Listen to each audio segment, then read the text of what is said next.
Welcome everybody to this year's Japan Update Conference. So before I start, I just want to acknowledge and celebrate the first Australians on whose traditional lands we meet here on campus. It's a beautiful Ngunnawal country, and pay our respects to the elders past and present.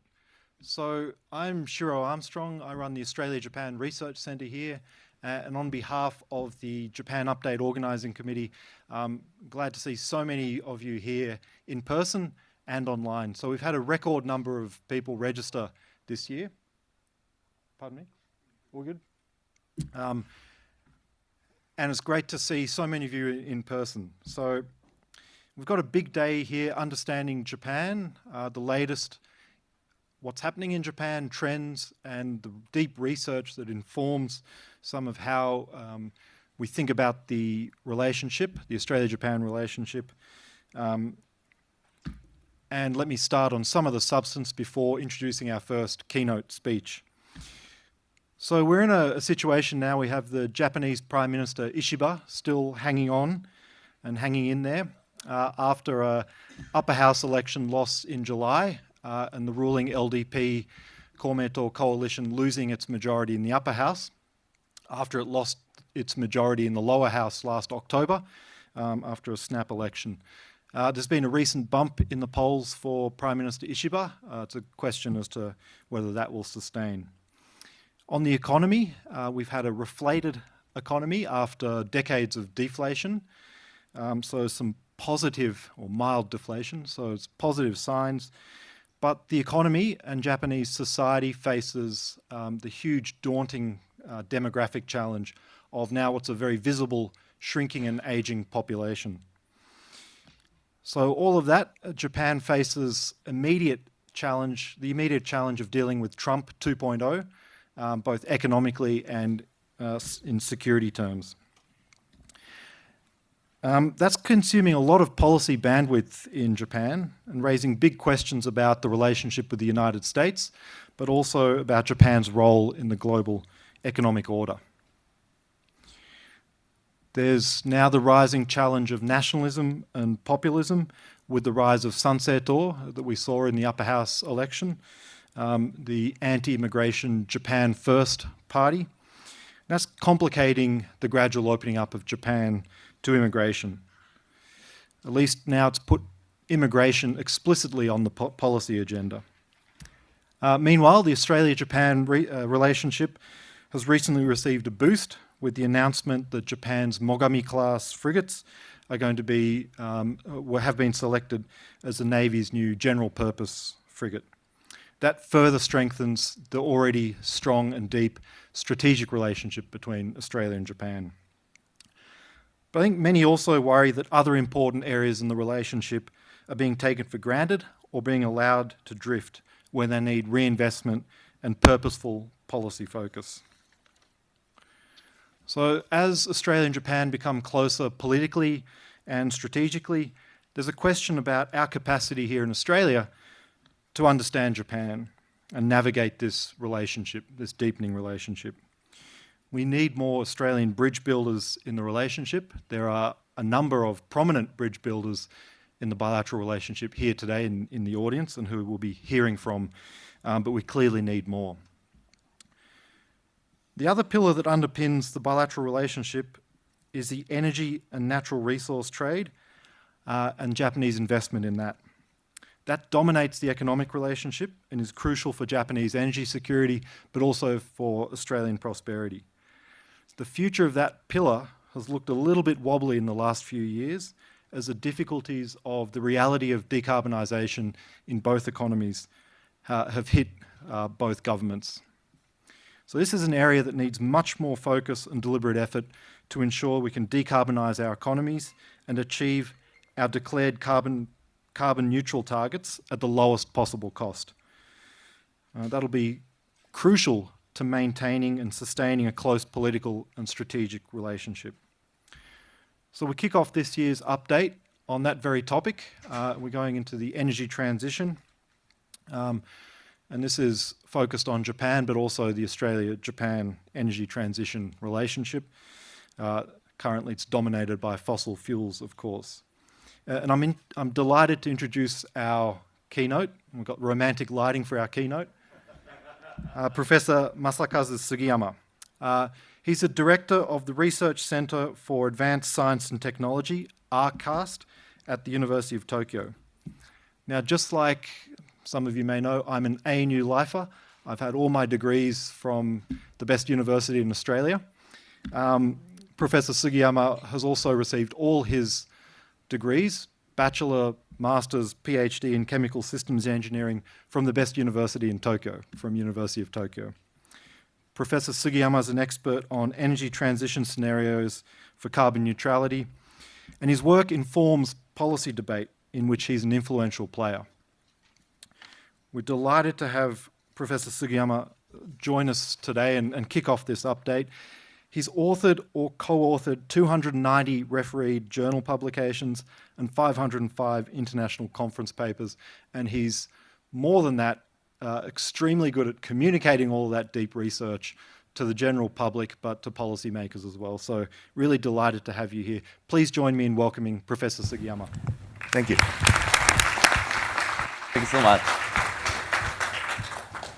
Good morning, everyone.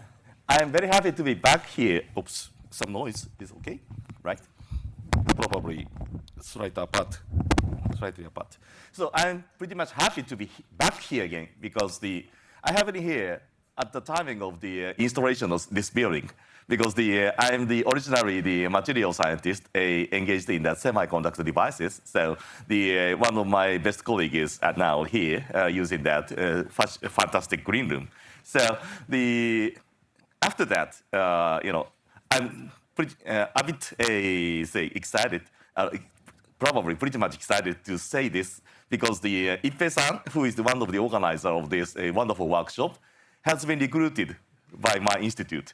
So upon that conversation, we just hinted about this wonderful workshop, and he kindly just invited me to participate. And this workshop held in the physics building.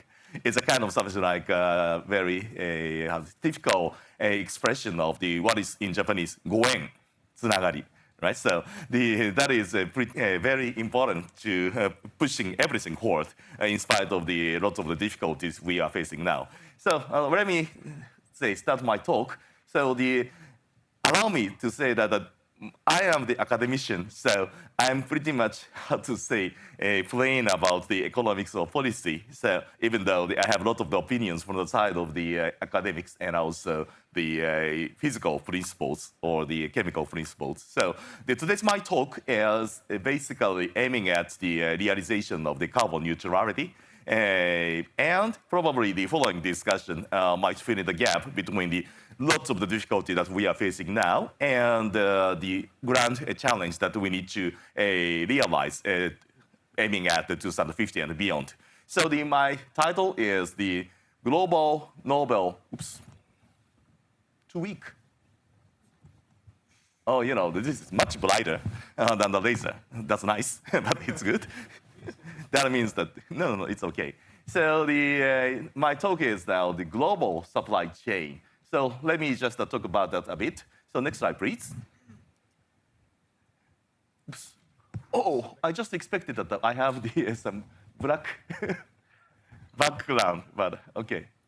So, we are now trying to make the transition from the intensive use of the fossil fuel to the use of the renewables. Believe me that I actually had a much more beautiful slide as I intended. Sometimes the PowerPoint makes this kind of malicious transition. But that kind of the malicious transition we need to avoid. So let us collaborate to realize a much better future. Anyway, so this is the renewables which we need to implement in a very substantial amount. But next. So for doing that, that's a bit difficult. I should have checked my PowerPoint before doing this one. Let me share this lesson, right? Please just check your PowerPoint before you make the presentation. That's nice. Okay, so this will be back. This is still containing very essential content, sorry. Several pages back, okay. This is, the challenge of, having nothing in text, but I can just, make you imagine what has been in the original slide, okay? So what I want to say by this slide is that we have, three important items for realizing the carbon neutrality. One is, as I have said, renewables, followed by a lot of the challenge I have, actually.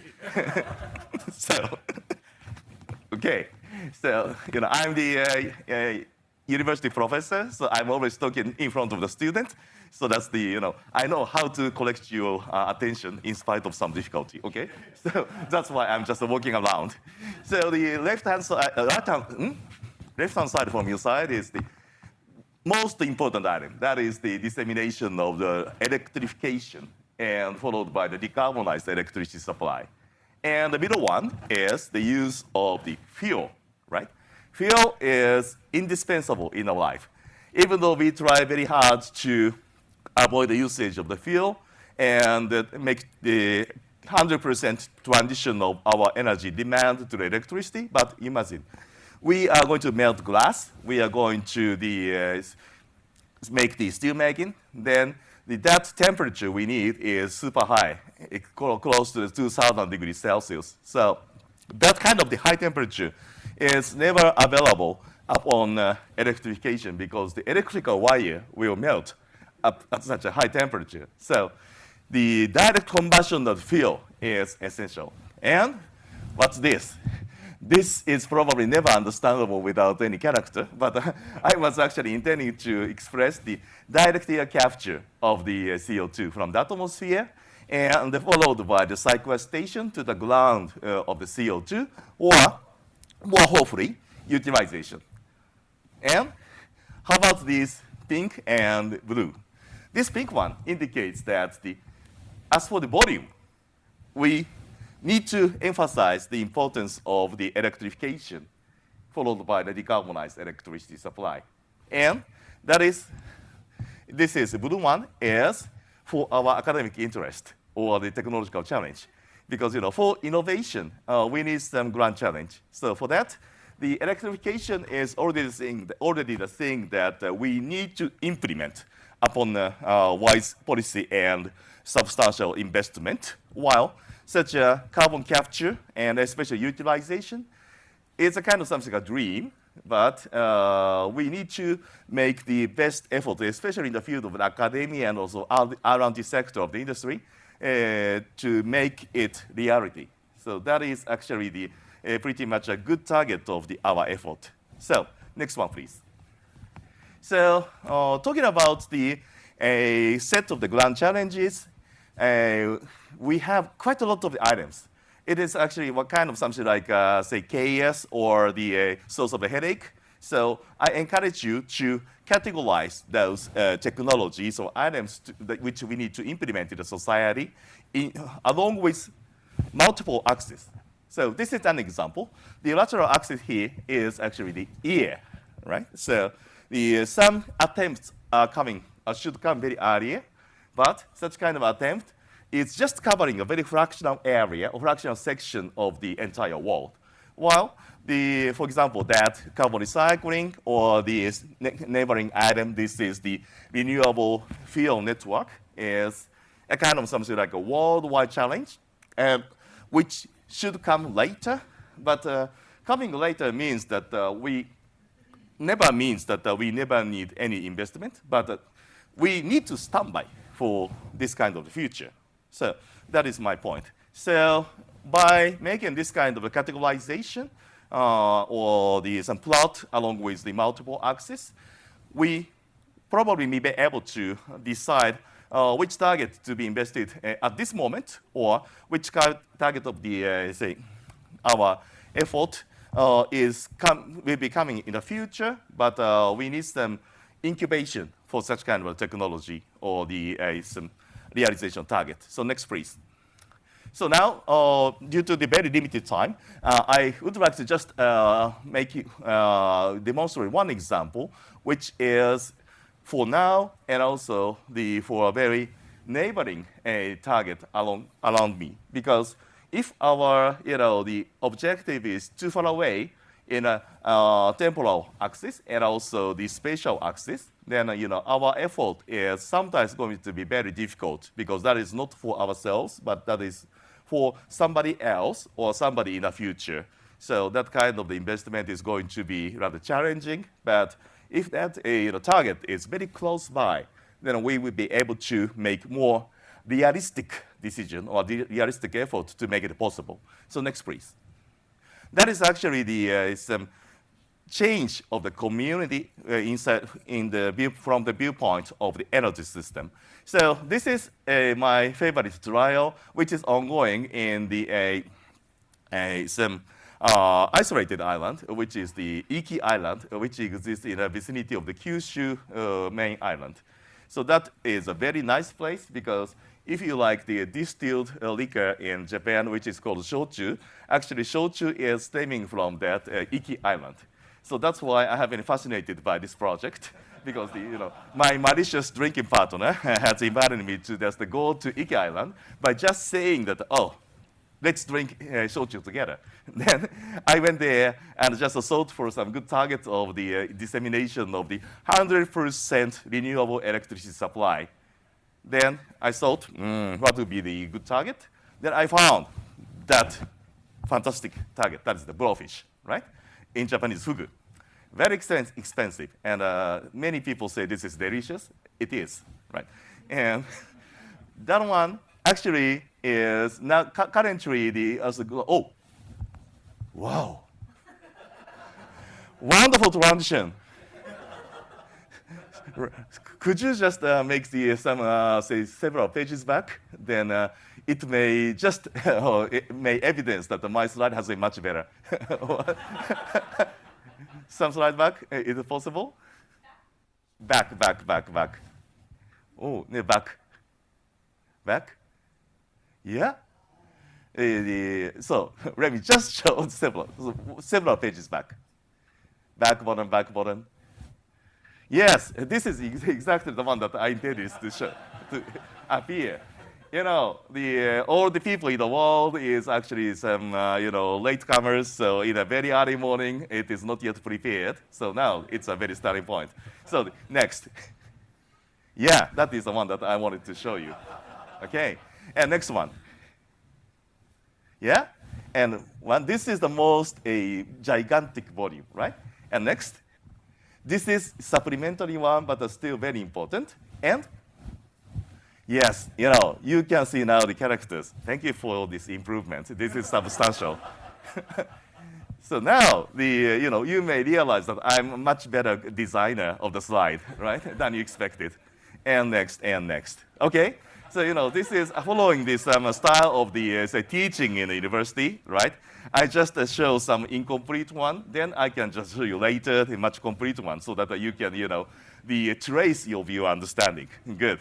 Thank you so much. And next. So this is the one that I don't want to just repeat. And next. Yes. And welcome back to the blowfish. Yes, this one. Okay. This is the good way of making effective teaching. Okay. Right. And that blowfish is very expensive. Right? But so that means that the fraction of the cost of the electricity in the culture of the blowfish is not so large. So even though you make the very costly implementation of the renewable to the aquaculture, which is actually on the ground, this is advanced technology, and by that aquaculture of the blowfish make the very special bonus. You can actually eat the organ of the blowfish, which is believed to be very delicious, but most of the cases, that organ of the blowfish contains very substantial poison, which will drive you to the coma, right? But this aquaculture blowfish is safe, so you can eat the organ. If you like, use try later, after you are prepared. Oh, no, please wait. Sorry. Probably you are now warning me that my talk is too long, okay? But that aquaculture blowfish allows for the implementation of the expensive renewable electricity. But the aquaculture means the continuous supply of the electricity. So once the electricity stops suspended, then collection of the very expensive blowfish will die. Okay? So that is a mess. So we need to realize, in spite of the intermittency of the, say, renewable electricity, like a photovoltaic or wind, in this particular case, 100% photovoltaic, we still need a continuous supply of electricity. So we need some storage. And storage is battery, primarily, but Japan especially has a seasonal fluctuation of the power generation due to the seasonal change of the radiance of the sunlight intensity. So we have actually the need for the new technology, which allows for the long-term storage of the electricity without using substantial amount of the precious materials like cobalt or nickel in a battery cell.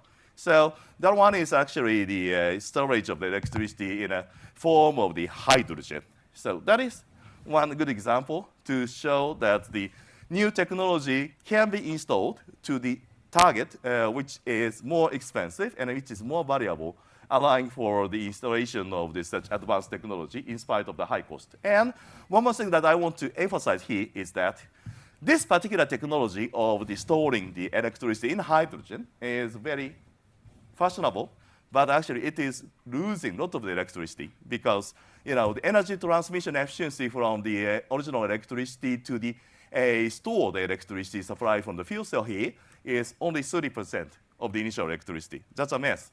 And the residue is going to heat. So we are asked to use such a waste heat, and that is actually beautifully implemented in this particular example because blowfish needs high temperature for the rapid growth. That's good. And also, this water electrolysis actually generates the byproduct oxygen. And that oxygen is most often discarded.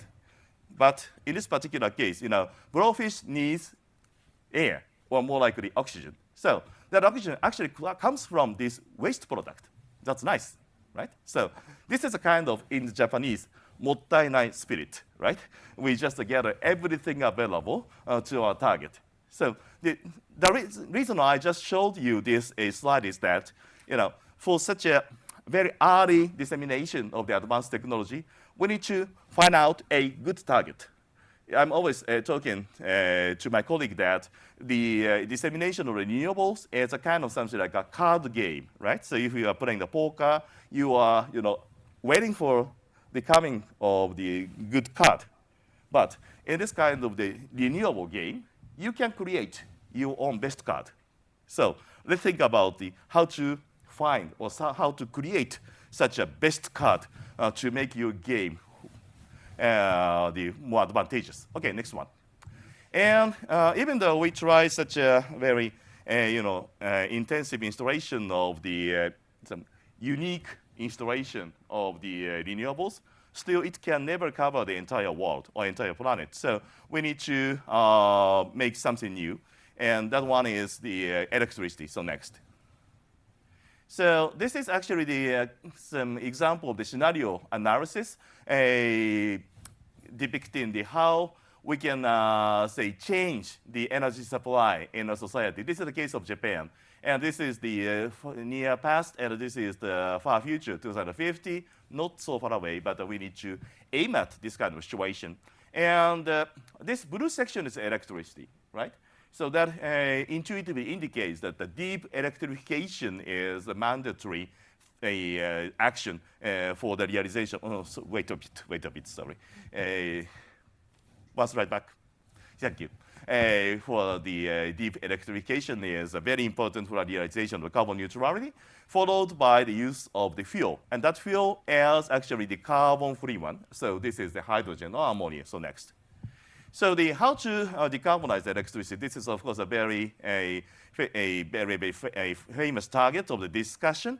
And this is not the one that the government has presented, but this is two extreme scenarios which appeared in our scenario analysis. And to make the story very short, the electricity demand is actually expanding, even though the energy utilization efficiency is pushing the total energy demand lower, but the electricity demand is increasing because of the expanded extent of the electrification.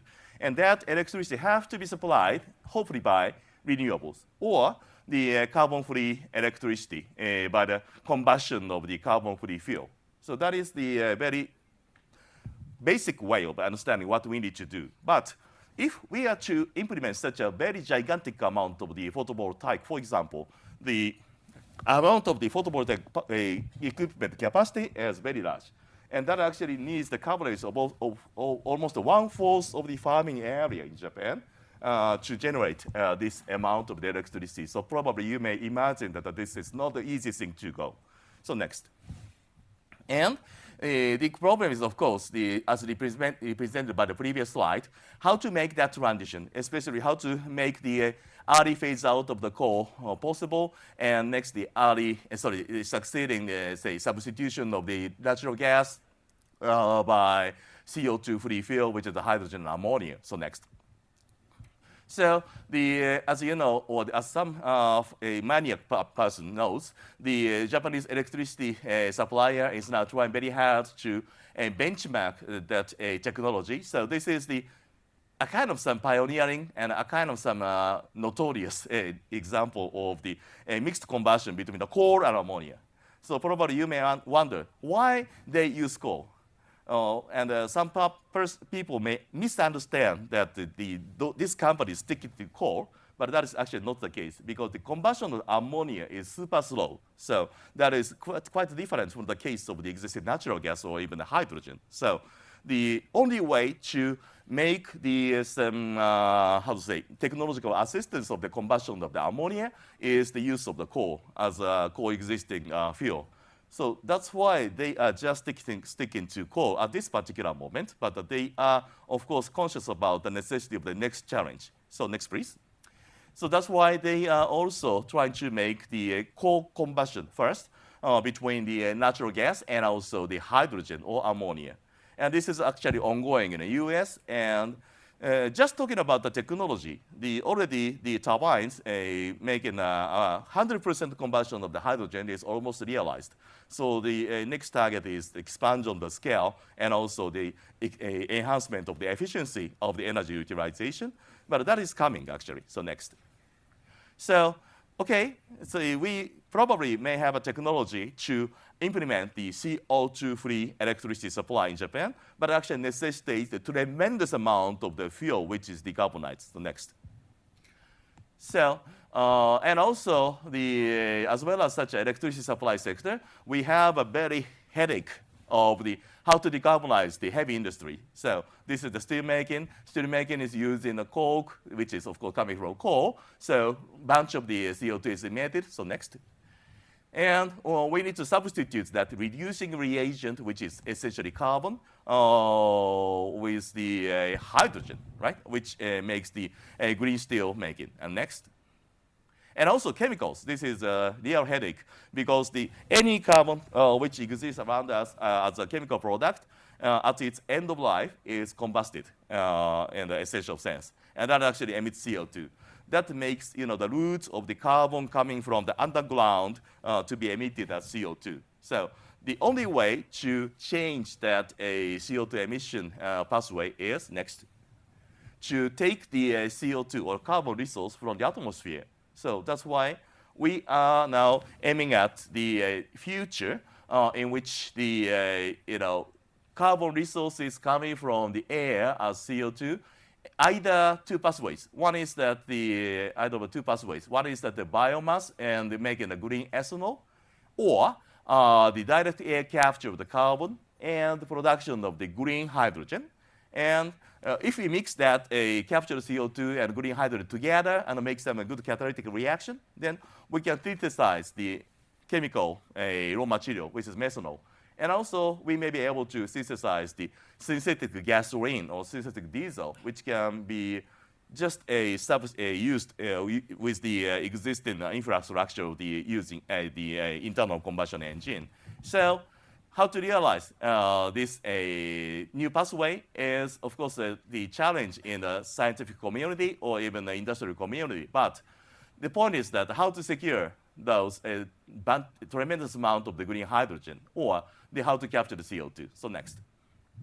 So for such kind of the new era of the decarbonized industry and decarbonized electricity supply in Japan, for Japan, we need the global network because our country is unfortunately with the very limited supply of the energy resources and also the mineral resources. So next.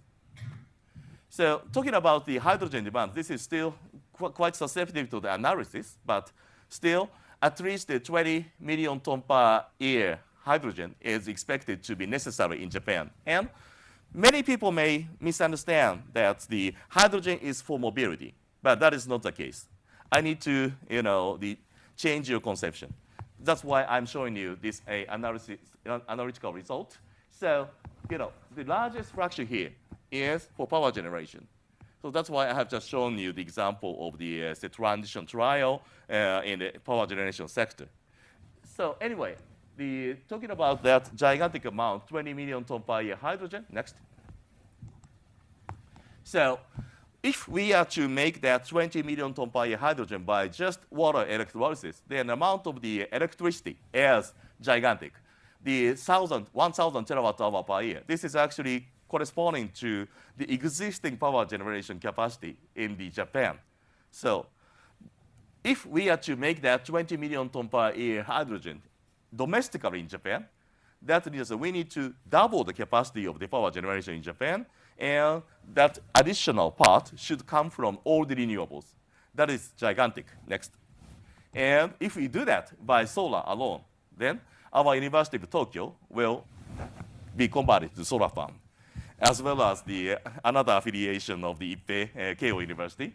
Both are susceptible to the transition to be converted to the solar farm. And also our emperor have to come back to Kyoto. So that is the not realistic story, right? So next, please.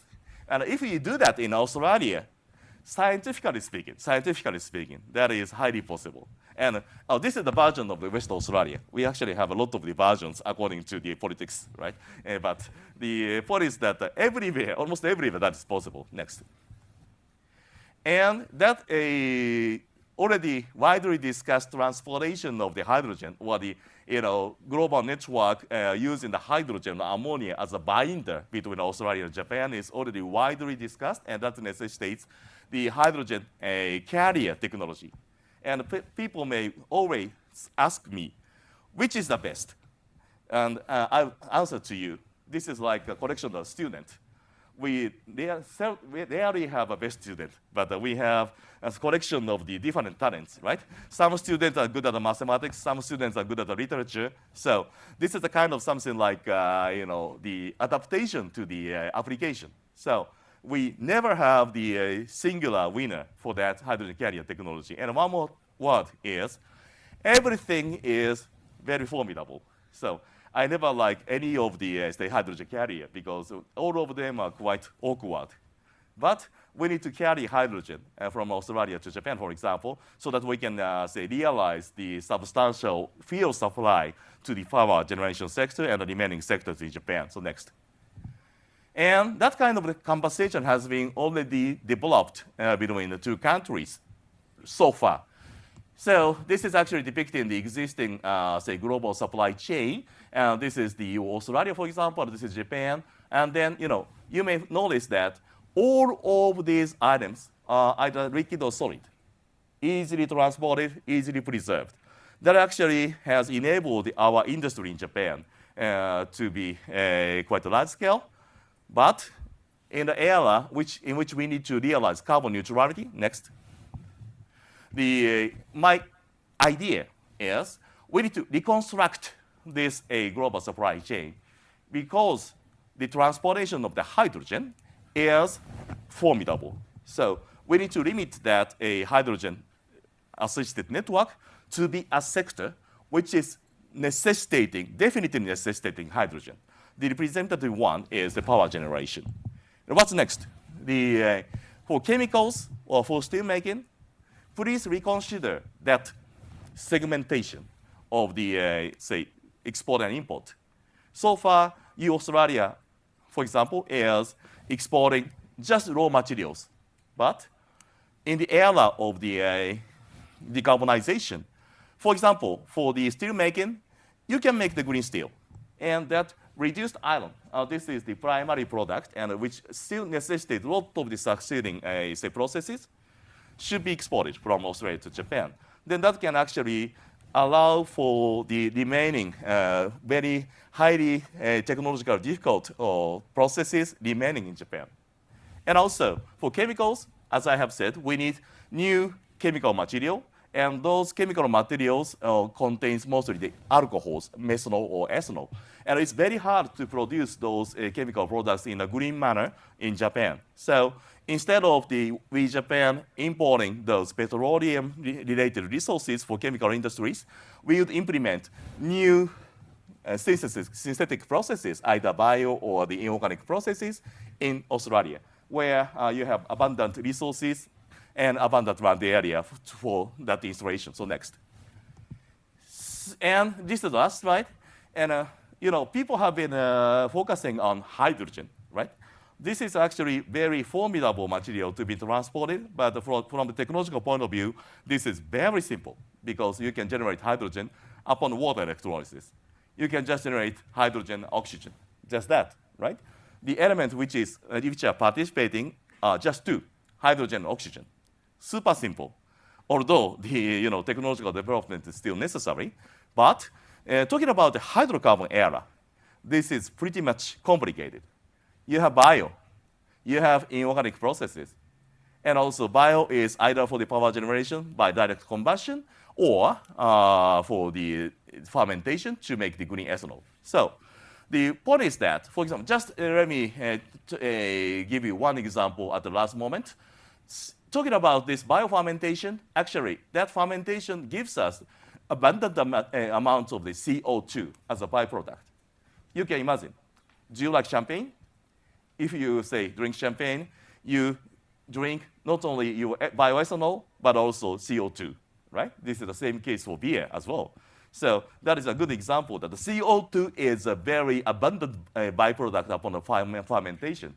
And that CO2 is actually coming from the air. So this route is actually the direct air capture.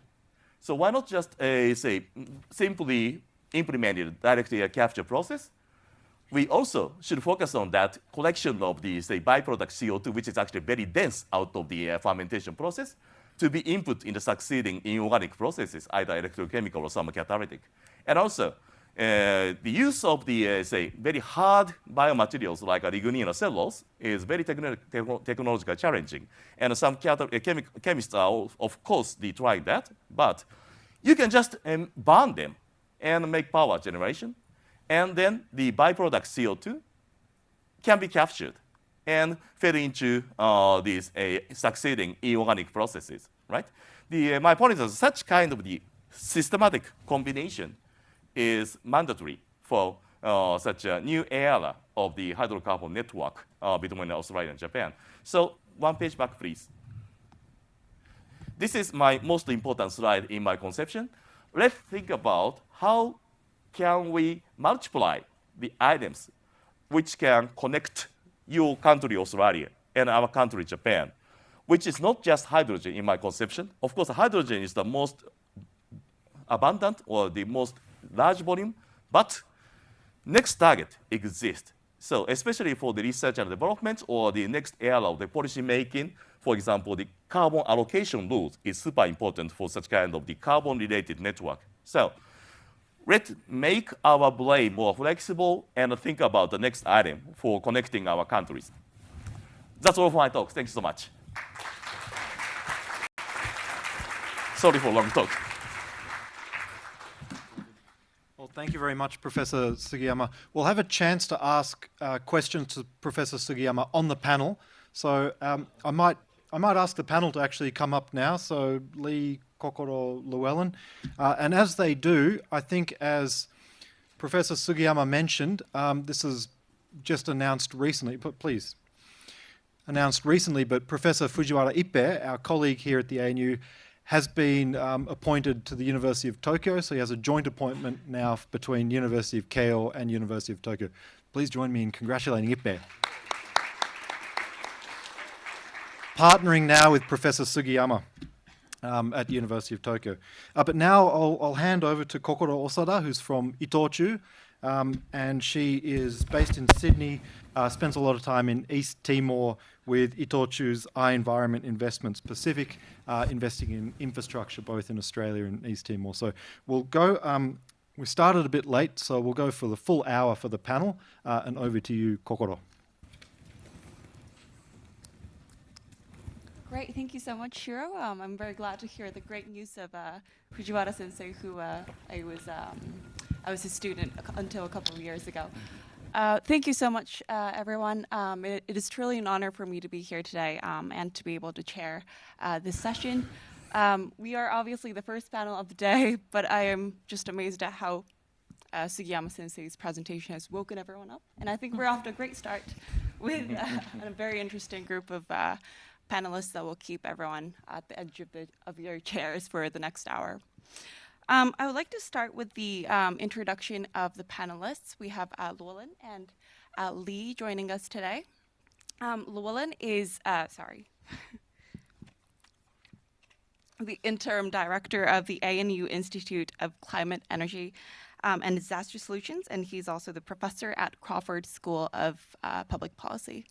And we also have Leigh. Okay, can you just make it closer? Okay, right. I'm not used to this. Thank you. Leigh from Mitsubishi, Australia. She's a senior manager for Oceania strategy, and she's been relocated to Australia from the United States 6 months ago, back where she was working at the Washington, D.C. office, advising the company on energy policy development and geopolitical risk. All right, I'd like to start with Leigh's presentation on Mitsubishi Corporation, as well as their strategy in Australia, something that I've personally been quite looking forward to.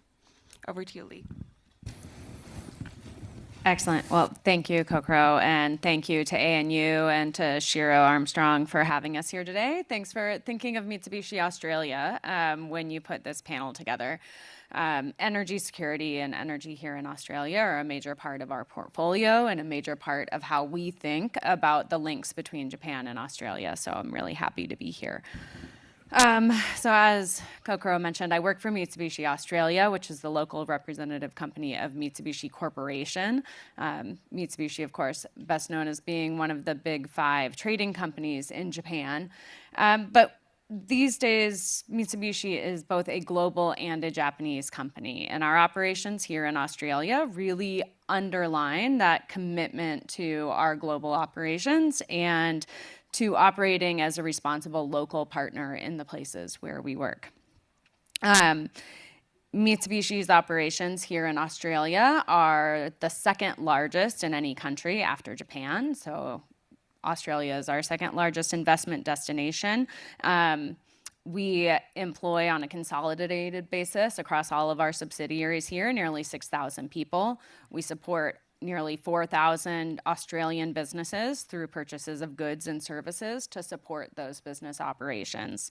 And over the past decade, we've paid nearly $20 billion in Australian taxes, something which we are more than happy to do as part of our commitment to the local community.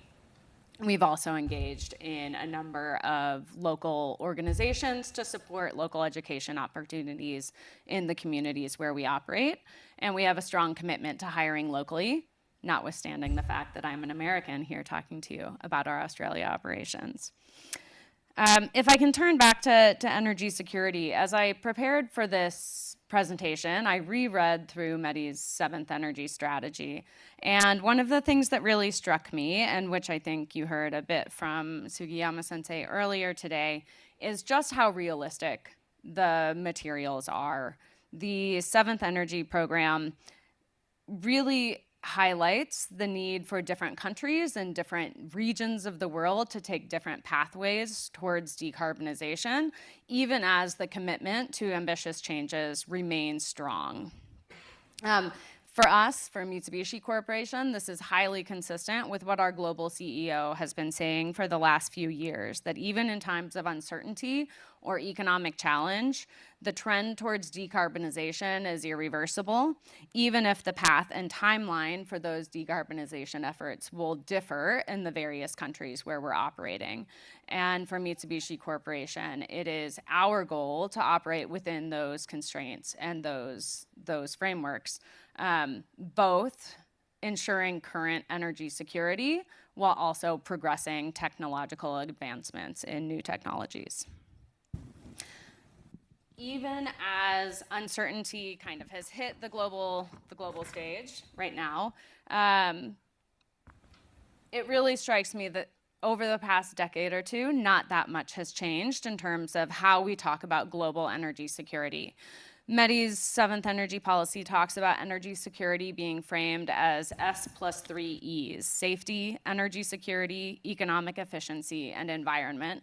And if I step back to the days before I worked for Mitsubishi Corporation, when I was a researcher at the Center for Strategic and International Studies back in Washington, D.C., it's really poignant to me that the way we talked about energy security then, we won't say just how long ago that was, is really consistent with METI's framing today. So my mentor back then always spoke about energy security as being a three-pointed triangle. And if you think about the triangle, the points are economic objectives of any given country, their foreign policy and security objectives, and their environmental objectives. The exact framework of those objectives changes over time, but even today, we are still thinking about energy security in terms of economic security. How affordable are things? Does it fit into what our countries need and can afford to do at any given moment?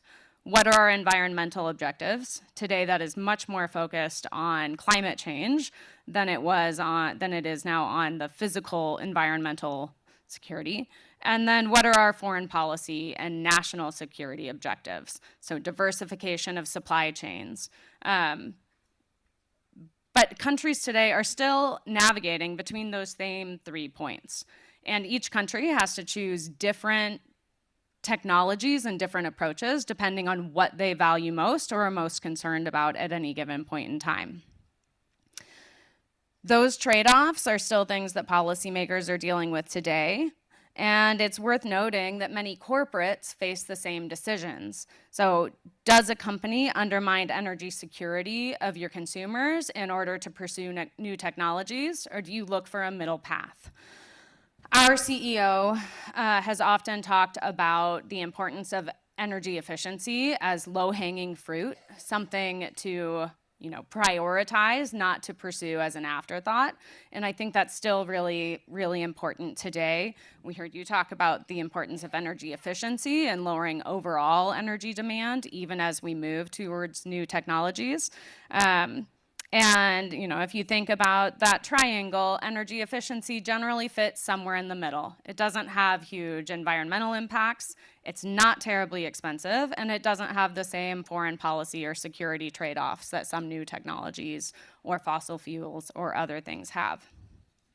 Today, when Mitsubishi is operating here in Australia, we still see Australia as having a huge role to play in Japan's energy security in the long term.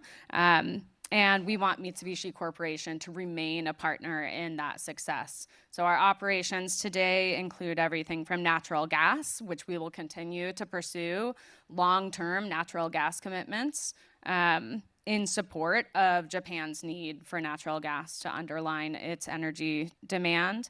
We're also seeking opportunities to develop critical minerals and materials that will underpin the energy transition, things like copper and other things that are essential. And we're continuing to explore promising new technologies and fuel sources, including sustainable aviation fuel, various biofeedstocks.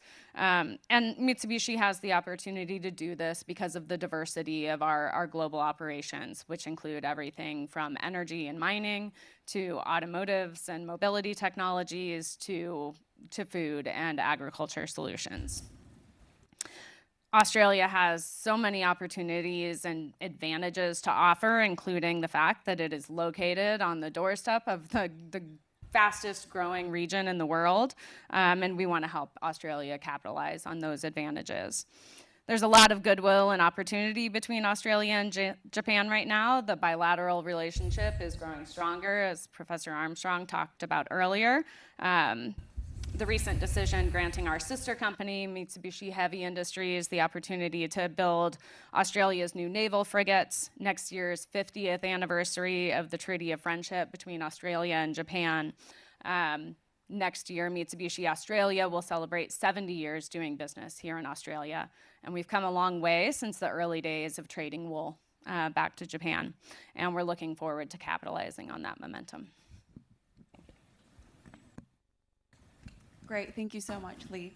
I did want to ask a few questions about this page, if that's all right. And I think you've already mentioned this briefly in the speech just now. But among all the different countries that Mitsubishi Corporation has and the very diverse... we can't. Oh, right. Oh, do you want to swap? Is it? Okay. Use this one. Oh, thank you so much. Much stronger. Is it? Is it? Oh, it is very strong. Okay. I'll leave this off. And I've got more power now. All right. I hope this is better. Please let me know if you have been having difficulty hearing us. Yes, sorry, Leigh. Going back to the question, among the very diverse portfolio of Mitsubishi Corporation, different countries that the company invests in, where does Australia really sit in that strategy? Yeah, thank you. So as I mentioned, Australia is currently the second largest investment destination for Mitsubishi Corporation, second only to Japan. We continue to be highly active here in Australia and are always looking for new opportunities in anything from natural gas to minerals to renewable energy. There are, of course, a number of promising places in the world. So we are also highly active in the United States, where I came from about 6 months ago. But our operations here have really underpinned Mitsubishi Corporation's global activities over the past 50 years. And that has not changed in our global strategy. Great, thank you so much. And one other question I had was, well, you mentioned natural gas and critical minerals, but one of the other projects that Mitsubishi has, what I actually wanted to ask today, was on carbon credits. Maybe I think it will be helpful for you to kind of explain the business model that you have established in Australian investments, as well as your views on the prospects of the carbon credit market in Australia. Yeah, thank you. That's a great question. And I think Mitsubishi Corporation and Mitsubishi Australia have an interesting perspective, both as a developer of carbon credits in Australia and as a user of carbon credits, both in Australia and Japan. We expect carbon credit usage in Australia to continue to grow over the near term, in particular as we await the announcement of a new net zero strategy and a new national declaration for the Paris Agreement from the Australian government in the near future, as well as in Japan, where the GX League is still under development. We think that carbon credits are playing a key role in decarbonization efforts globally and in opportunities for companies. But the most important thing for us is a stable and predictable policy environment. So the rules and expectations for carbon credit developers need to be clear. Any government programs to support them need to be well designed and well publicized and well explained. And all of these things, both new technologies and things like carbon credits, are essential if we're going to hit those decarbonization goals. So we look forward to working with the government here as they do that. Thank you so much. All right, I think I'll move on to opening up for another question to the two other panelists. I'd like to start by asking Llewelyn if you had any comments or anything you want to add to Sugiyama-sensei's speech or the presentation made by Leigh. I mean, a decent tour de force of the opportunities between Japan and Australia that I think Masakazu gave us. One thing, myself and Richard Andrews, who's the head of the Australia-Japan Business Council, Australia-Japan Business Cooperation Committee, as it's called, have been arguing for some time that Australia and Japan should think about developing some kind of bilateral energy transition mechanism, council, perhaps track 1.5 or track 2 in nature, in order to try and explore the kinds of opportunities that were outlined in Professor Sugiyama's presentation. And the reason for that is I think twofold. So firstly, as you have heard, and as I'll mention now maybe a little bit, both countries are committed to a mid-century net zero target. But given the difference in the underlying resource base and therefore the costs associated with different technology choices in those two countries, the pathways which are being walked by the two countries are quite different. Particularly for Japan, at least within the government planning, but also within industry planning. If you look at the generation supply plans which are submitted by utilities in Japan, for example, the decarbonisation of the power sector, which makes up a very large share of Japan's total emissions picture, and will get bigger as you see wholesale electrification, continues to have a much larger share apportioned to thermal generation relative to how we think about things in Australia. When I say thermal, one might include nuclear in that as well, but let's set nuclear aside. It's thermal power generation, but typically within government statistics, thermal refers to oil, coal, and gas within Japan. There's still a substantial share which is apportioned to the continued use of thermal power generation within Japan. And what that means is that there is a strong reliance moving forward to innovation and the need for additional and new, well, I guess new innovation is a bit of an oxymoron, but new technology development and deployment at scale in order to achieve what are very ambitious decarbonisation targets. That looks quite different to us. I think that, depends on who you speak with, but, maybe there's not, I was going to say the general consensus in Australia, but I think around decarbonisation trajectories here, there is no general consensus. But it's reasonable to say that, that renewable energy technologies are going to, plus storage, are going to play the bulk of the role in decarbonisation, with perhaps some residual role for gas as backup generation, perhaps. And we'll see about that. But those look quite different. So the first reason why we think that it would be useful to have some kind of platform like that is because we need to know what the other is doing, right? And that's because of the size of our trading relationship in existing emissions-intensive bulk commodities, right? We've done some modelling using integrated assessment model, for example, which looks at residual demand for gas and for thermal coal in particular across Australia's major trading partners. And it's very clear from that the call on Australian resources, but coal and gas, and the speed with which that changes is heavily dependent on the technology choices which are being made within Japan and China and Korea, other countries we looked at as well, right? So if CCS becomes deployable at scale and at a reasonable cost, then you're going to see thermal stay in the system for much longer. That becomes much less of an option, if that technology option isn't available. So, I think that there's a lot of uncertainty there, and there's a lot of granularity there. And it really behooves us to invest in deepening bilateral networks, actually, that help us understand what is occurring in the other country. The other thing is that there are opportunities for new business, right?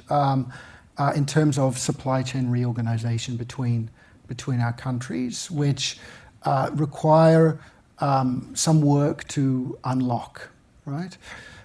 We might get into this a little bit later. There's a first thing to say there is there's a tremendous amount going on already, right? Investments from Mitsubishi, from Mitsui, Sumitomo, the trading houses, also JOGMEC, supporting projects in rare earths, for example. So there's a huge amount going on. But if you're thinking about the development of new technologies, right? That is technologies which are not yet in the marketplace at scale. The number of people and the size of the business units which coalesce around those are going to naturally be small, right? Because they haven't emerged yet at scale when you compare to gas, for example, right? So you need some kind of mechanism that unlocks or explores the opportunities in those new areas which are going to emerge, right? And a good way of doing that is through the creation of human networks. Now, industry's not going to do that unless there's, a near-term dollar involved. So, which is appropriate. You've got to report to shareholders and all those kind of things. And so, what that means is that research and I think government or government-adjacent research institutes have an important role, along with organisations like the AJBCC, in scoping what those opportunities look like. So, we might get a little bit into what's going on in Japan in a minute, but let me stop there. Thank you so much.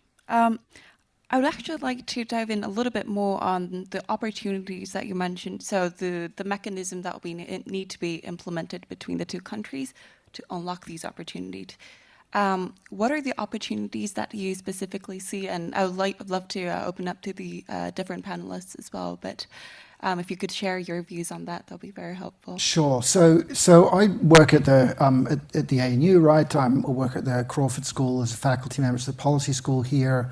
I also, at the moment, direct the ICEDS, as it's called, as you mentioned, the Institute for Climate, Energy and Disaster Solutions, which is kind of the front door, I guess, for people who want to come to the university and navigate around the university to identify potential opportunities for working together. There's a couple of other roles that I'm involved in at the moment. The first is called the Australia-Japan Innovation Fund. And also I sit on the Clean Energy Task Force of the Australia-Japan Business Council, right? So the Australia-Japan Innovation Fund is one mechanism that is already doing this kind of work, right? So it has foundational investments from Rio Tinto, from Mitsui Corporation, from Sumitomo, and from MUFG. And first thing I should say is thank you to to those companies which are supporting that program.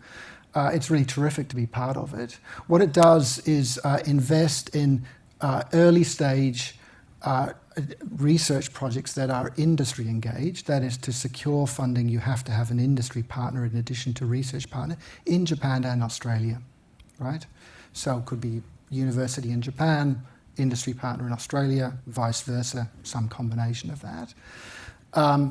And we have annual funding rounds, which are really about kind of trying to identify and then fund early stage investments in new technology opportunities. And honestly, I've been blown away doing that now, for a couple of years, just about the huge appetite actually there is for joint technology development and early stage piloting between Japan and Australia that engages both industry and research.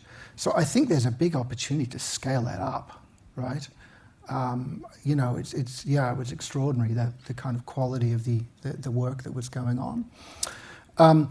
In Melbourne a few months ago at the AJBCC, we had a day-long meeting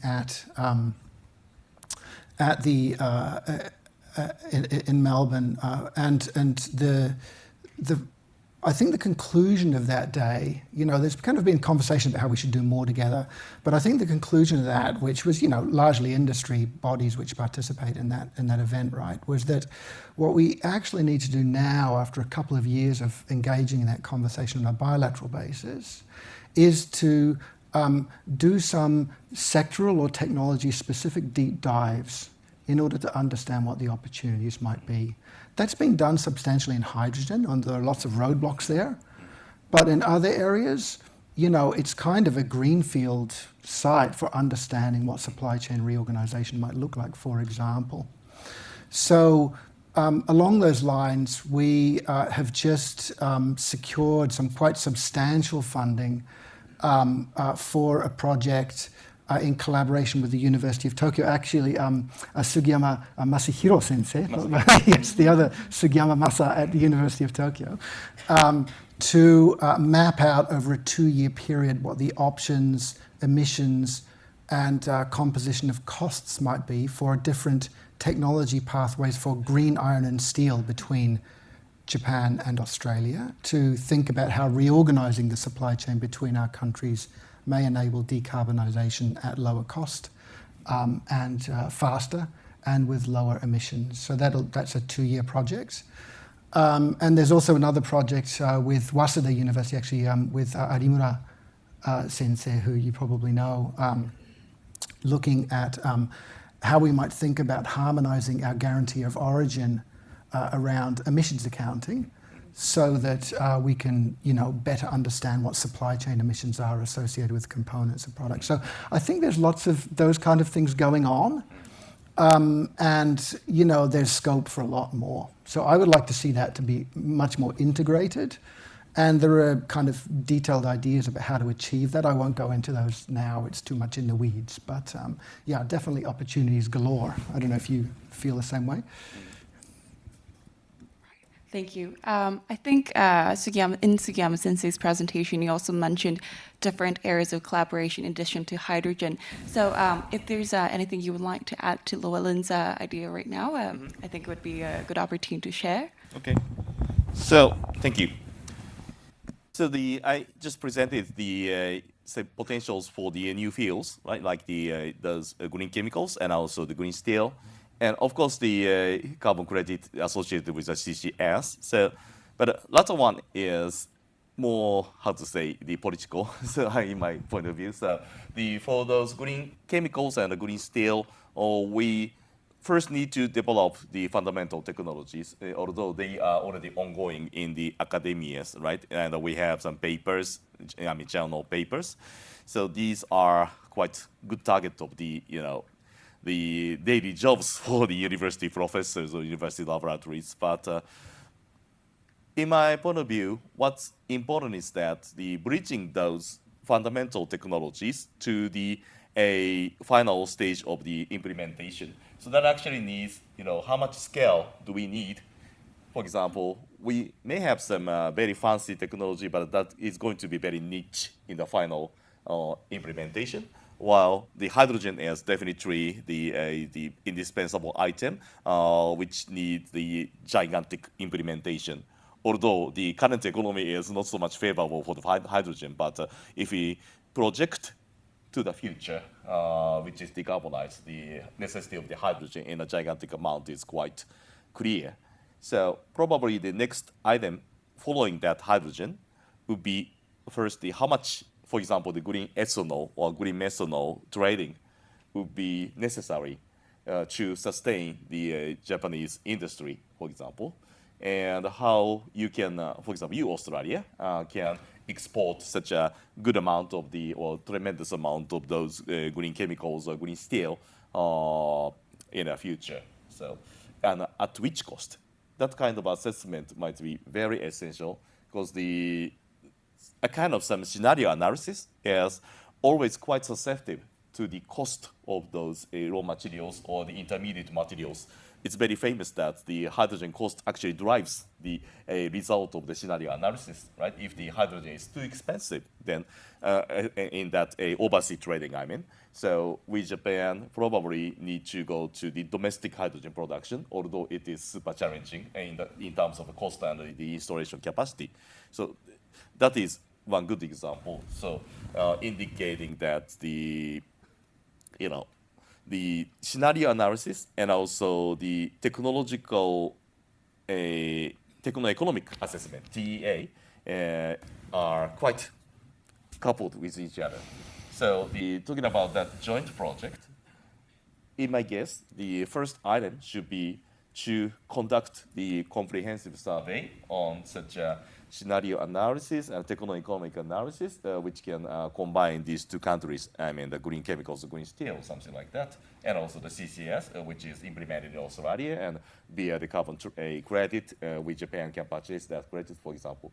Those, mutual connection of the scenario analysis through the techno-economic assessment would be quite essential. And actually, Australia has a net zero Australia analysis, which I know, which actually already clarified the export potential of the hydrogen, for example, at a substantial cost actually. But actually, we rather need the cost curve. I mean, the amount of the hydrogen at the lateral axis and also the cost of the hydrogen in the vertical axis, and that kind of the curve already exists. And at which point we may have some good compromise, right, or good optimization. So that kind of the mutual connection of the individual scenarios for individual countries, in my conception, never existed. So that is a very important and nice starting point.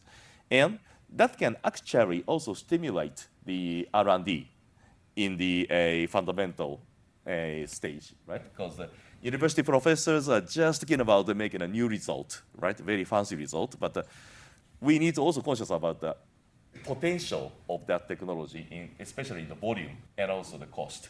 So we academicians need to change our attitude from the stage of just focusing on the technology development and also publishing that in the Nature and Science. That has been the old model, but we need to actually connect that with the TEA, techno-economic analysis, and also the scenario analysis. So such kind of the bridge, in my conception, never exists. So this bilateral relationship between Australia and Japan may ignite such a reformation of the scheme of also the academic field in the research sector. Now you're getting really ambitious. Yeah, because I'm long-term minded. I mean, the other thing I think to say about that and the utility of a structure in a kind of track 1.5, or certainly this early stage bilateral work, is, if you're talking about reorganizing supply chains for existing industries as opposed to building new industries from scratch, then of course that also involves issues like stranded asset risk, yes. Right? Now, Japan, for example, take the steel sector, has a large number of blast furnaces. Many of those are actually due to reach the end of their operational life in the relatively near term, that is prior to 2030. So the extent to which stranded asset risk becomes a key consideration is an open question there. But generally, when you're talking about potentially moving things and value-adding activities to new locations, that has important implications for regional economic employment, for example. And that's obviously a key concern in the case of Japan. We've seen with offshore wind in Japan, for example, that many governors of prefectures which have been interested in putting offshore wind in Akita and other places have been very focused on creating local job opportunities in order to draw people back to the region, right? Because they're suffering from the problem of depopulation. So, those kind of issues can be quite sensitive to talk about if you're sitting on the business side, right? And therefore partnering, with places like, the University of Tokyo, ourselves, others, as a way of exploring those issues, in a thorough way, without hitting up against the sensitivities that makes it difficult sometimes for business to talk about it in a very direct way with one another. You've also got customer relationship, right, between like iron ore suppliers and steel companies in Japan. So, that's an added complexity as well. Yeah. So. But I think that for that issue, I fully understand that the necessity of such a deep consideration about some subtlety of the pathways, right? Especially related to that very difficult transition.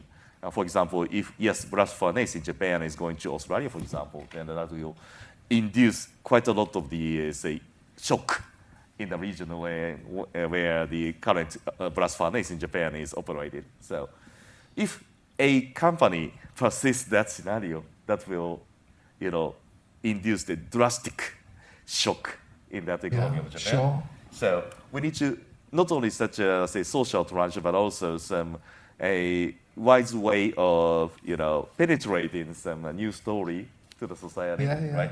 And that, in my sense, not starting from the company, which might induce too much fluctuation to the operation of that business, but we academic sector, from the viewpoint of more global optimization or some principle from the scratch.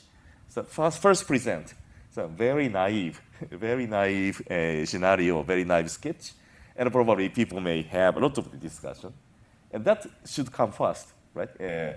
Rather than this actual announcement of actual design of the business in the industrial sector. So that is also some field that the academia or the university have to participate in a soft manner. And that kind of gets to the point I was made at the beginning about how understanding each other's transition pathways is really important. I've kind of been reticent to raise this, but some of you may have seen, for example, that in offshore wind, Japan sees offshore wind as a key technology enabling renewables deployment in the country, and so they're running a series of competitive auction rounds. And the first auction round was held in 2021, I think it is from memory. And Mitsubishi Corporation won the first 3 auctions that were held, but because of supply chain inflation, which we've seen globally, has just announced that they're not going to develop those projects. And in some countries, perhaps in the US, that would cause somewhat of a big deal, but there's pretty flexible labor markets. It's kind of understood of the way that business is done. You choose to invest, you decide not to. It's just kind of the way that business works. But I was watching the news items through YouTube from Japan yesterday, and it's really striking. The head of Mitsubishi Corporation, held a meeting with the governor of Akita Prefecture, and really, was extremely apologetic. Also Chiba as well, I guess. The governor of Chiba as well, really bowed deeply. And said that how regretful it was that they weren't able to develop those projects, and the response from the governor's side kind of reflected that their expectation of what the economic opportunities that would have been unlocked by those projects were now not going to disappear, but I think it's going to be some years later before those locations are auctioned once again. So those kind of socio-economic factors look quite different between us, but they're crucial to the success of any decision to do things in different ways. And so understanding that and having partnerships help unlock our understanding of that between us, I think, is really important. And sorry for mentioning that project again. That's quite all right. Do you have anything? Okay. I actually wanted to mention a question that came online. I think we've got a large audience in addition to this auditorium online. Carmela is interested in hearing more about the green iron potential, which I think came up a few times already in our discussion. So if there's anything that you want to add to that question, I should pass it to Sugiyama Sensei. Okay.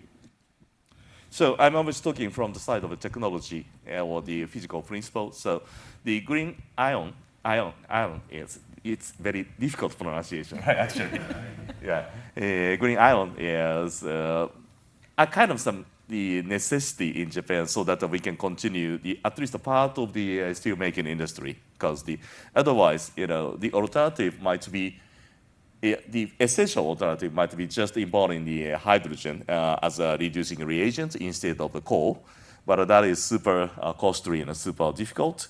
So, in my very honest opinion, that import of the hydrogen to sustain the blast furnace in Japan is impossible, I think. So that means in order for us to sustain a steelmaking industry, probably we need to reshape that a supply chain of steelmaking industry so that we import the pig iron rather than the, say, iron ore from Australia. So that's the, how to say, the clear vision to me. If we take that necessity of the carbon neutrality as granted, the remaining possibility is that, expect our steelmaking industry Japan to shrink according to some shrink of the economy in Japan and rely on the carbon credit. But that is a kind of something like rather the negative scenario, right? So in that sense, as the academic person, I rather would like to expect such a drastic change of the scheme. But one more point is that at this point, we never purchased the green steel in spite of the surprisingly high price. So the point might be that how can we evaluate what is green, right? So that kind of the conception, as well as the policy, potentially can change the world, right? Which is also in accordance with that topic of the expectation of the offshore wind, right? Offshore wind is regarded to be a very green substance, so that's why as well as the expectation for the employment in the local region, the governors can expect those offshore wind, right? That's good, and that is in accordance with that penetration of the expectation for what is green. But what is also happening in Japan is that, we have a mega solar plan, but most of the governors in the local region actually are against the plan of the mega solar, right? That is quite a difficult thing, I think, right? Even though they can penetrate the green electricity in Japan, but less expected to generate the employment because the solar panels are actually very static, so they never need the substantial maintenance. So, but still, in principle, people have to expect the penetration of the mega solar.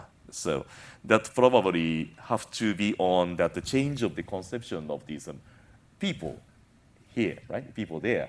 So how to make that transition possible, as well as the investment and policy side.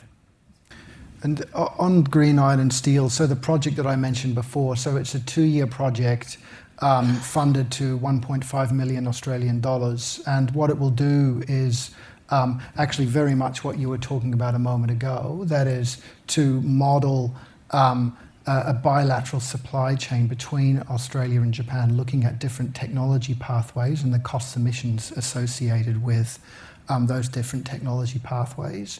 That work has been done in relation to China in collaboration with Tsinghua, and I know that Peter Drysdale and Shiro Armstrong have been doing a lot of work with China as well around green steel. And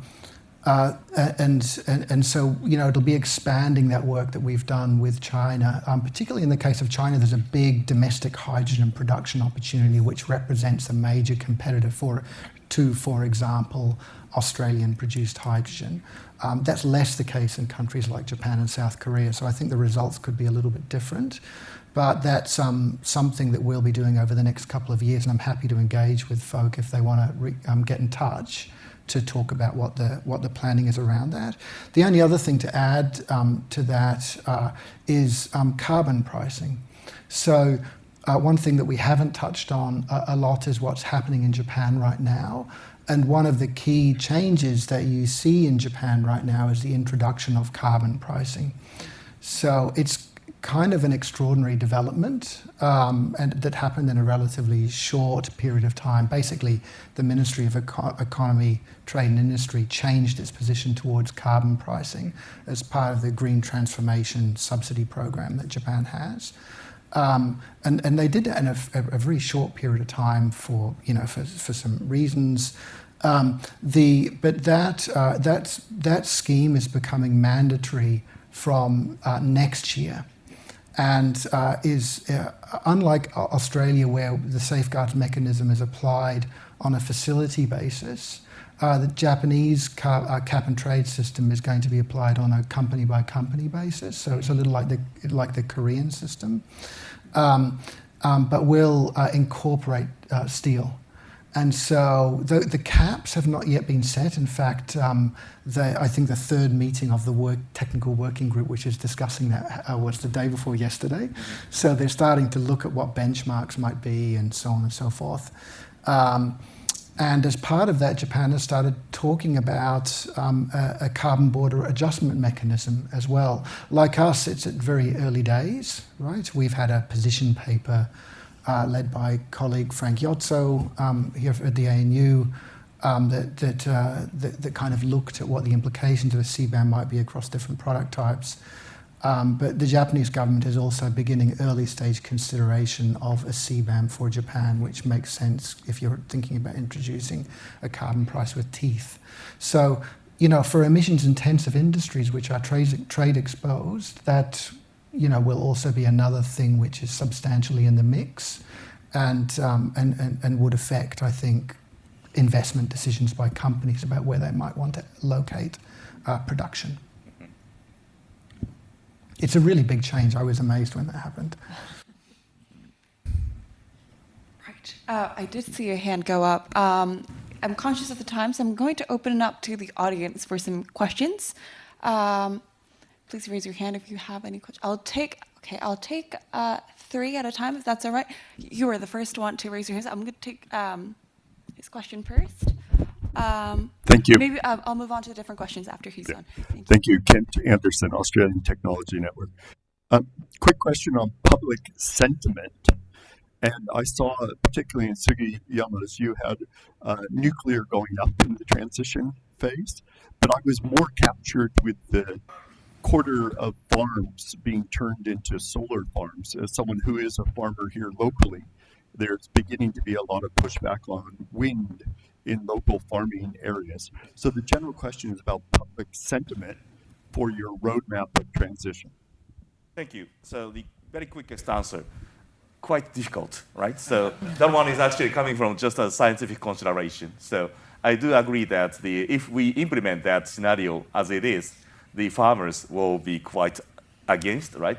Even before that stage, I said that now the Japan, the mega solar is quite against, right? So it's a very huge gap between what is necessary, what would be necessary, and what we can do. So that is not yet answered, but we need to think about that in a very deep manner.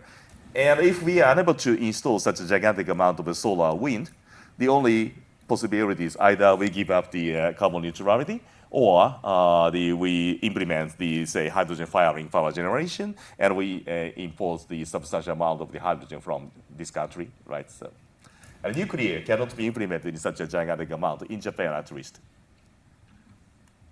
It's a great question. With the deployment of nuclear energy in Japan was substantially supported by subsidies run through special accounts, through the Tokubetsukaike, right, for communities which accepted those kinds of facilities. And in the auction system for offshore wind, you have a similar kind of mechanism, right, with community funds. But I think for solar and onshore, not so much, right? Yes, so maybe some policy innovation is needed.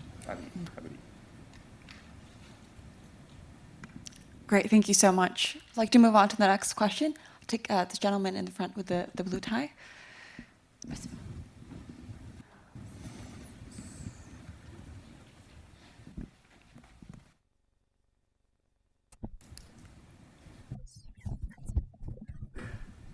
Hi, my name is Tatsukazu. I'm head of project origination at Sojitz and also one of the HABCC FLB member. I have a question to the Kokoro-san and Leigh.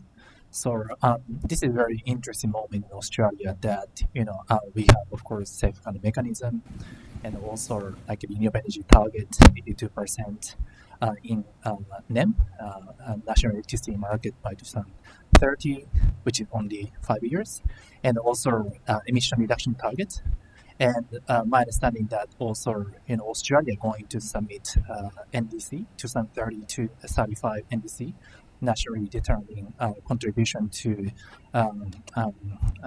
United Nations. And next year we're going to have 2026-27 safeguard mechanism reform. So there are many kind of policy and mechanism that accelerate, decarbonization, energy transition journey. And Japanese trading house, like of course, you guys, including ourselves, having done many investments in Australia for decarbonization, energy transition. So having all said that, there are many things we can do, but we cannot do everything at the one time, right? So what's area, Japanese trading house, like you guys would focus, areas?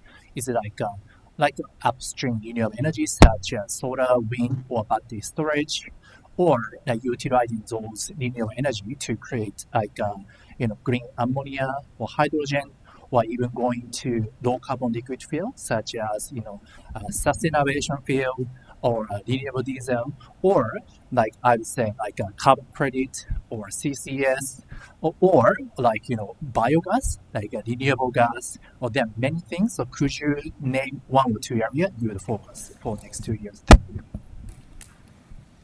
Do you want to take it first, Leigh? Sure. Oh, yeah. It's quick. All right, perfect. Thank you. Well, thank you for putting us on the spot, for our friend from Sojitz there. It's difficult to pin down just one area where Mitsubishi Corporation is really focused in Australia right now. I think one of the strengths of MC is the breadth of those investments that we can undertake kind of simultaneously and how often they interplay with each other and support their own developments. So here in Australia, we have existing investments in a carbon credit developer, AI Carbon. We have investments in the power sector. We have investments in natural gas.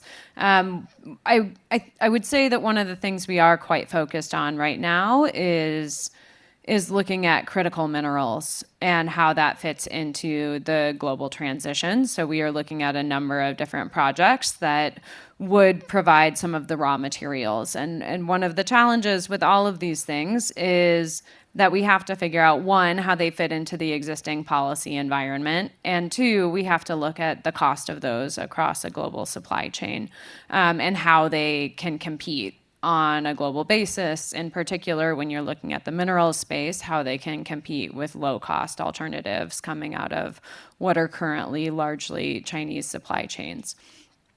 So we're spending a lot of time looking at those opportunities and talking to the Australian government and other stakeholders to see what our opportunities are there. Just briefly, since you did mention hydrogen, we have looked at a number of exciting hydrogen opportunities here in Australia, and we're continuing to assess several of them, both for hydrogen itself and some of the derivative projects, so things like ammonia, which are easier to transport overseas. But these projects have challenges in terms of geographic proximity to demand centers, transportation, and logistics. And so at this point, these are still very much in the assessment stage. Thank you so much. Just to add a little bit from the Itochu perspective, I think Leigh covered it very well. As a trading house, we look at the entire value chain, to be honest. So it's hard to name a specific this sector, but I think it's important to give a shout out to the perspective on profit. Needless to say, as we are a private company, we're profit-oriented, we do need to focus a lot on the profitability and the risk assessment, which really comes with a new industry that we're talking about, especially with Australia transitioning to these cleaner energy quite recently. So sorry, I don't know if this is answering your question. It's hard to pinpoint one industry. We're focusing on the risk assessment and the profitability of what we can do as a trading house right now. That was an interesting question, though. Thank you. I'd like to pass it on to the gentleman in the glasses. Yes.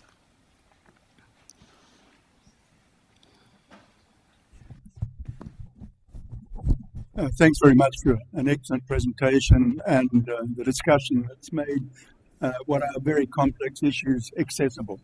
I want to come back to the proposition that Sugiyama-san put forward about the pathways to decarbonisation in Japan involving substantial international trade in renewable products. And that focuses for Australia and Japan on the iron and steel trade, which has been an efficient carbon-based trade for quite a long period of time now. And if the transformation that you presume is going to take place will require a huge change in the structure of trade and investment between Australia and Japan. So my question simply is to you, and perhaps Leigh might like to comment on this because it relates to the last question a bit. Given the gestation periods involved, they're quite long periods of investment here, one wonders why firms haven't already started to plan investments in this field, if this reality is going to transpire by 2050 even. That suggests there are some barriers that inhibit the investment in this forward-looking trade. I wonder if you could reflect on what you think the important barriers are to getting this trade up. It requires a large amount of investment, significant utilisation of some established technologies, well-established technologies, and some new ones. So why isn't it already underway? And what sort of arrangements might be necessary between our two countries to make it happen in the way that you want it to happen?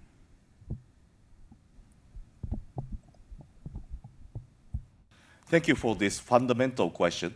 And just to straighten my answer to be a very, very short one, we need a strongest initiative to those transitions started, because each individual company even can conceive the necessity of such a transition, but they are just participating at a fractional part of that entire chain. So as a dream, we need a kind of something like a global government to ignite that design or this kickoff of the transition, but that is highly difficult.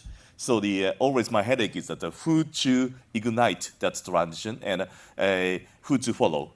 So that if somebody can ignite with a substantial investment, then something may happen. But that needs to be open question, I think.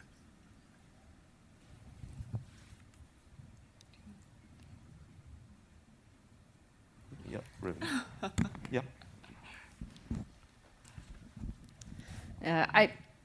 I won't add a whole lot on to what he already said there, but I think when we're looking at these long-term investments, and most of the investments that Mitsubishi Corporation makes in places like Australia today are intended to be long-term investments. Certainty in expectations, demand, and policy certainty are really imperative for us to be able to make what will at the end of the day often end up being a 30, 40, or 50-year investment. And just to put my US hat back on really quickly, we've seen exactly what policy uncertainty can do to the future of some of these projects. Even if you believe, as our company does, that the overall trajectory for decarbonization is irreversible and moving forward, regardless of the people in power at any given moment, to make those kinds of big investments and to be able to justify it to shareholders, et cetera, you have to have some level of certainty there.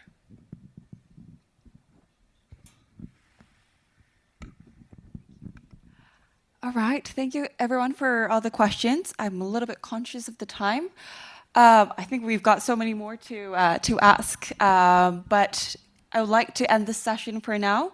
I think we covered a lot of great topics and clarified a lot of what will be the next steps for this industry. So I'd like to ask the audience to join me in thanking the panelists today for this amazing session. Thank you so much.